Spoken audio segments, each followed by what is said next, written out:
Okay, so I am back again, and I am going to break down my madness of the Empress card. Yay! Okay, so again, this is just kind of, we're going to call it an altar, why not?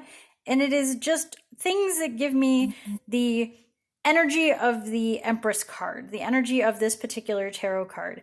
We've already done the Fool, the Magician, and the High Priestess. And now I have my Empress right here. Come on, Dizzy. Anyway, there we go. So, and they see, that almost looks like her. Anyway, that's from the Cat Tarot.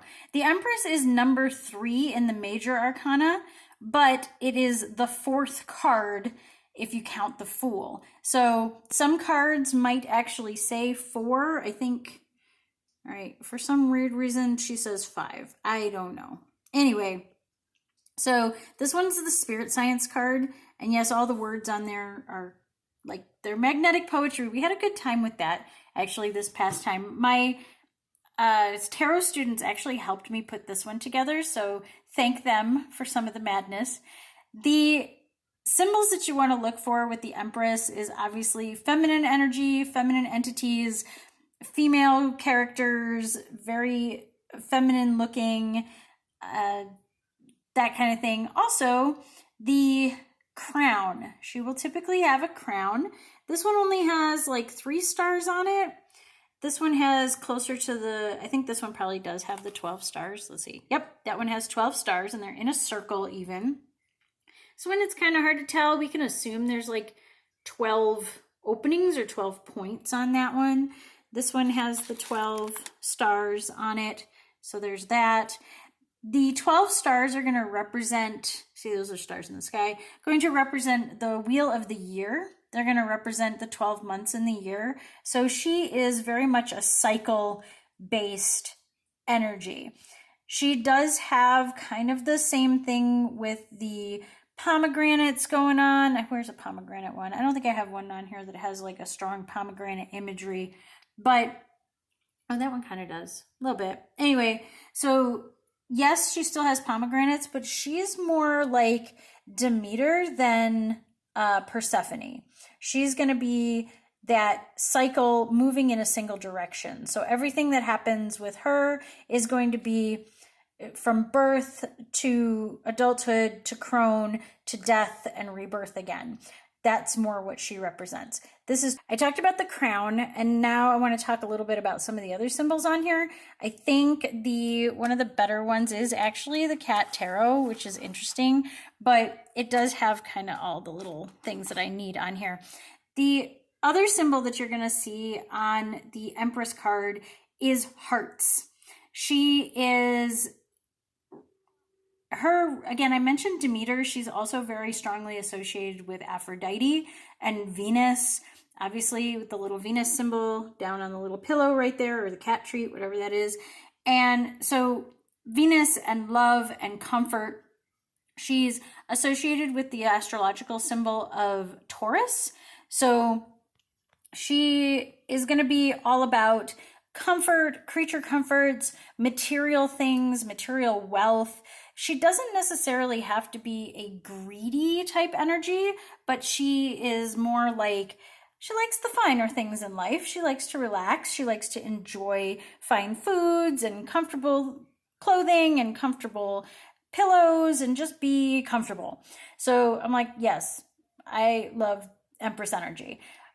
She can also be kind of lazy or interpreted as being lazy because of these things, but really it's more about being comfortable. Also, in a lot of the Empress cards, like this one, you can tell she's incredibly pregnant. I don't know about you, but when I was incredibly pregnant, I just wanted to sit around. I didn't really want to do anything or go anywhere. I can't really tell. Most of my other Empress cards are not obviously pregnant. Oh, this one is. Steampunk Tarot one is. This is the Witch's Tarot. I really like that one. And this one, she's clearly not pregnant, or if she is, it's very early stages. But she might be trying to get pregnant with that pose. Yeah, dig it. Yep. Okay. The other thing she might have is the wheat shaft. And that's also going to represent Demeter and motherhood and things like that. So these are things that you want to look for on a Empress Tarot card, or if you're making your own tarot card, you want to have those things. The other imagery you want to look at too is that she's probably going to be wearing red, which is going to represent that fertility and virility and just blood, and obviously also female menstrual cycles, because going back, she does represent cycles of all kinds. This one, she's got kind of a red overdress on, and there's a red curtain behind her. And I just realized she's got the clock. So she may not have the crown to represent the wheel of the year, but she definitely has the 12 months represented there. I just cannot be contained. That's just all there is to it. I have too much to say and no willpower to say it with less words. So, other symbols related to the Empress. We've covered the crown, we've covered the pillows, we've covered the Venus symbol. But also, I want to cover the hearts. So if you look, my entire setup is on, ignore the fossils in the background. My entire setup is on 2 heart plates that I had, because I'm totally cheesy at this point. And all my little frogs. I don't know why frogs made me think of the Empress. Maybe because they're green and they're, I don't know, springtime to me, but they're also holding hearts. So that one's got hearts on their head. This one's holding hearts. I have this heart sort of statue on here. I have, where else? I don't have a lot of hearts. Oh, I just have I love you on there. And then little candy heart necklace that I've had since I was like 5. So all of this is also going to be very Venus related, very Empress related. So hearts, yay! And with the hearts and the romance factor in this is, you know, it's love. She is unity. She is coming together with things, but mostly it's the fertility aspect of it. I also have, you know, symbols that are in red, so more stones that are red, but also we bring back the emeralds. I have emeralds again. I didn't bring out the other emerald because it's silver and I didn't want to touch it again, so I put it away so I wouldn't hurt myself. But emeralds and peridot and turquoise, many of the stones that are associated with the Empress are actually stones that are used in relation to combating PMS, menstrual pain, menstrual issues, women's issues, those kinds of things. So I find it really interesting that the stones relate back to that, but it also makes perfect sense because the chakra that is related to the Empress is the womb chakra. It is the sacral chakra, and that is represented by the color orange. And you'll see like some of these empresses do have a lot of orange in the background, so that is carried through this. But I would say that for the most part, green, red, and probably orange are your big colors for the Empress. You can also have some blue because she is associated with water. So like in this one, you can see the blue behind her head. There's a lot of blue on the cat one. I'm talking too much again. I shall return. Okay, here we go again. I'm back. Another part to the Empress card. And I want to talk about how I started kind of talking about the chakra, the sacral chakra, the womb chakra, and how its color is orange. And she is obviously associated with that. The other chakra she's associated with is the heart chakra, the 4th chakra. Again, hearts, yes. Also emotions and motherhood and feelings of emotional security. So yes, while she is physical security in the sense of the material wealth that she has and the material things that she has around her, including like the fertility of the wheat field and the forest and the water flowing by and all of those things.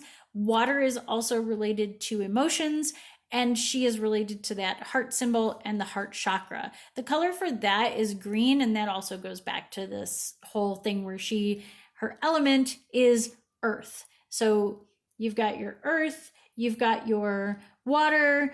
She's kind of the Queen of Pentacles and the Queen of Cups rolled into one, but she is mostly related with the Queen of Cups. So if you're looking for like the lesser Empress in a standard deck of playing cards and you don't have a major arcana and you don't have an Empress card, you can also get the same energy, the same things from the Queen of Hearts, Queen of Cups symbol. Let's go into there they are, the runes. Okay, so we saw Othala before, and Othala is about kind of household and home and those kinds of things. And when we were talking about this rune, I think I called it a card. Anyway, when we were talking about this rune with the High Priestess, it was sort of the greater consciousness, home and homeland. This is very much home and the household. So like, I guess in a way, the Empress is sort of the perfect 1950s housewife too. So that 1950s kind of stay-at-home mom and all that kind of thing. I kind of want to look at this one. So this is from the Housewives Tarot, and absolutely this has all the Empress energy. Plus, what I love is that these are all different types of dairy products down here, which I think is just kind of wonderful and hilarious. Yeah, lots of that aspect going around. So Othala is going to represent that part of her as the house and the homeland. Berkana, oh, I got to start over again. All right. Okay, I promise this is going to be the last one, and I'm kind of all over the place at this point, so it's definitely got to be the last one. I got to cram it all in. Here we go. All right, I was talking about the runes. We went through Othala, and now I want to talk about Fehu, because it was really funny when I talked about the Empress and why on the Housewives Tarot and why there was milk products. Fehu actually represents cattle as well as money and wealth. So I think that it's really cool when a deck that is obviously so sarcastic and so weird knows their shit. I'm going to just go ahead and say that. They know what they're talking about, because cattle and milk and fertility and all of those things, I mean, come on. They had to know that this was related to it. So I just love that when it's like, oh, this tiny little thing that everybody thinks is just kind of silly and funny, but it's so deep and the meaning is there and they did their freaking research, and I love that shit. Okay, that's 2 swears. All right. Berkanan is the other one that's associated with the Empress. I think it's pretty obvious with this one. The B shape of it is very much representing birth and fertility. And if you think about runes as very ancient doodles on rocks where you had very little skill really to make a detailed image, that's definitely a pregnant chick. So that's kind of what it represents, is birth and pregnancy and all those things.